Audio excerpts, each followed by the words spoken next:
Hey guys, let's get more news about Lakers, but first, don't forget to subscribe and leave your like. Dalton Knecht sends candid message on Lakers return, joining Luka Doncic. Los Angeles Lakers shooting guard Dalton Knecht went through a unique experience over the last week, one which most NBA players never encounter across the entirety of their careers. The Lakers traded the rookie sharpshooter ahead of the league's February 6 deadline along with a first-round pick in 2031, a first-round pick swap in 2030 and teammate Cam Reddish to the Charlotte Hornets in return for center Mark Williams. LA made the deal at the behest of newly acquired superstar Luka Doncic in an effort to show him the organizational willingness to fulfill his desire to play alongside a lob threat.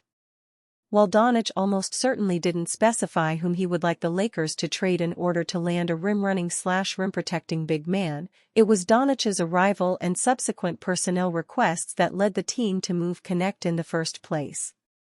As such, it was presumably mighty awkward for the rookie to return to Los Angeles just days after the Lakers rescinded the trade due to Williams' failed physical. Knecht spoke to the awkwardness and rawness of returning to the franchise that drafted and traded him, all inside his first calendar year in the NBA, following the Lakers' 12-point road loss to the Utah Jazz on Wednesday, February 12. It was a crazy time, Knecht said, per Jovan Buha of The Athletic. Not too many people have done that, come back, after being traded. But at the end of the day, I just wanted to hoop. Dalton Knecht raved about playing alongside Luka Doncic.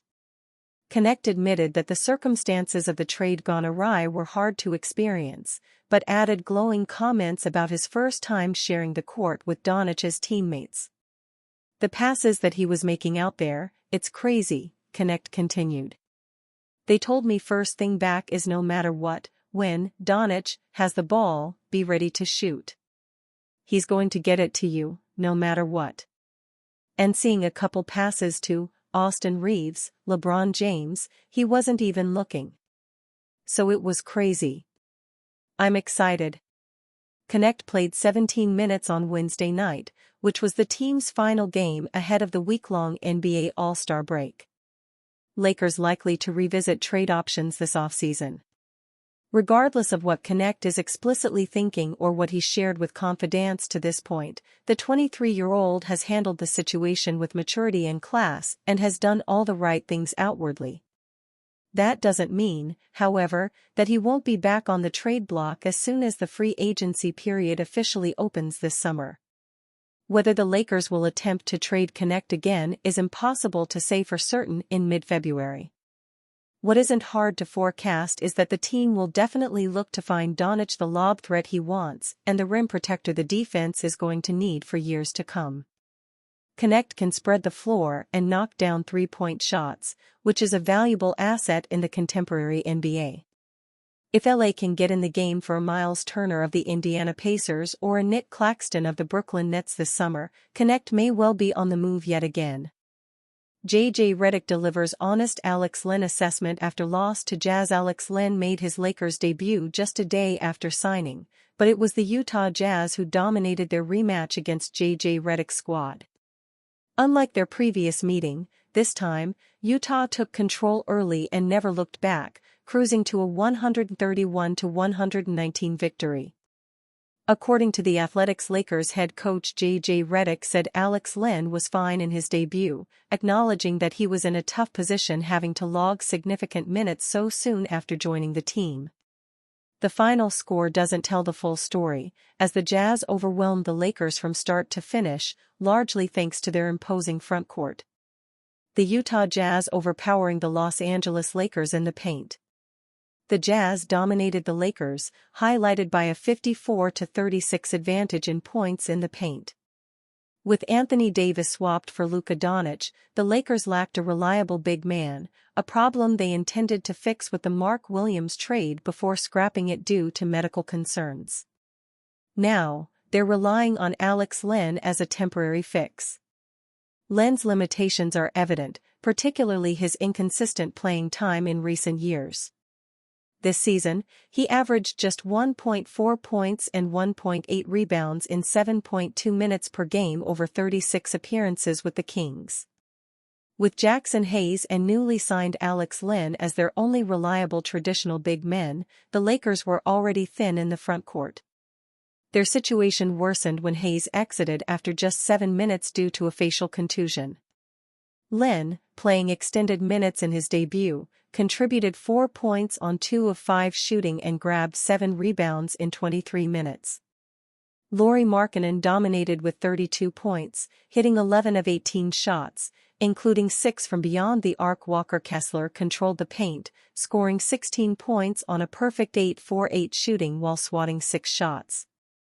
John Collins added to the effort with 17 points and 8 rebounds. Ultimately, the Jazz's 3 main bigs had their way against the Lakers, scoring with ease through alley-oops, putbacks, and open threes.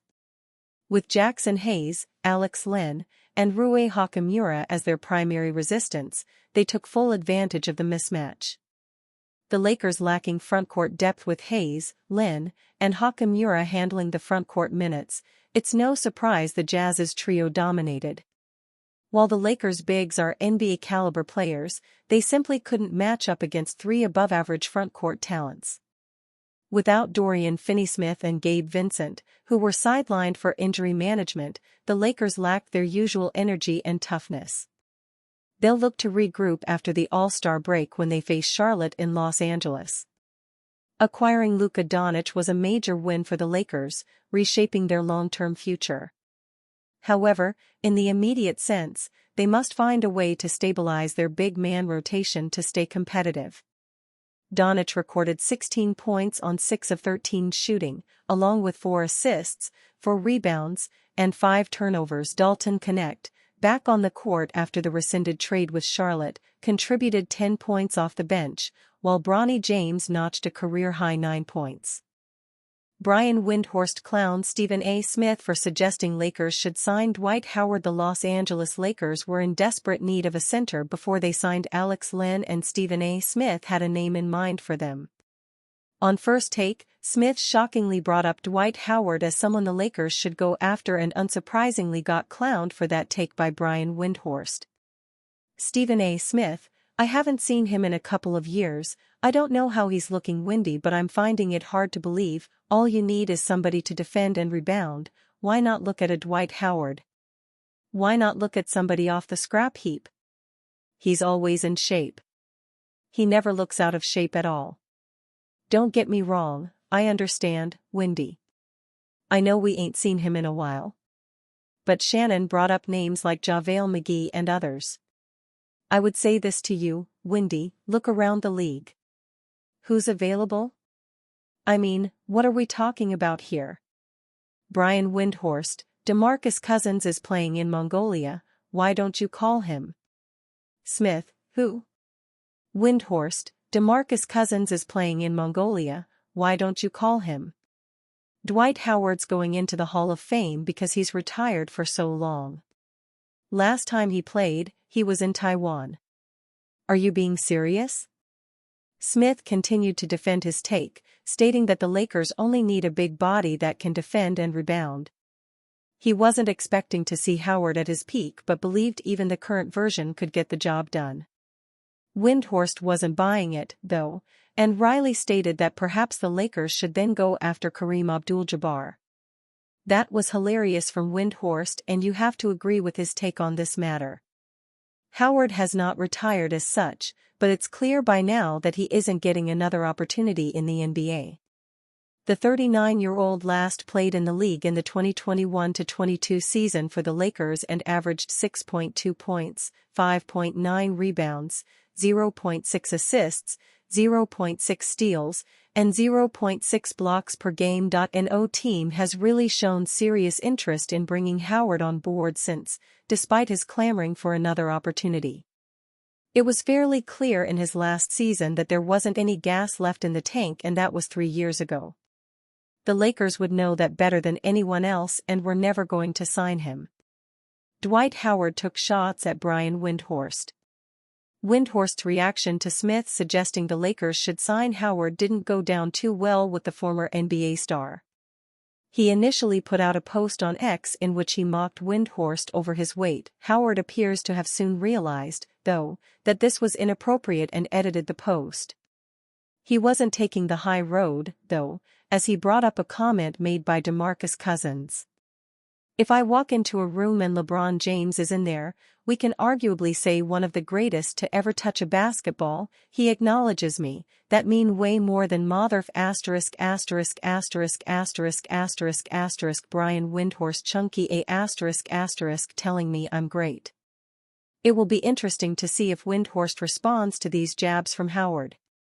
He was in a spicy mood on that episode of First Take and could well get into a war of words here. And are you a fan? What do you think of Luka Doncic's statement? Leave your opinion in the comments.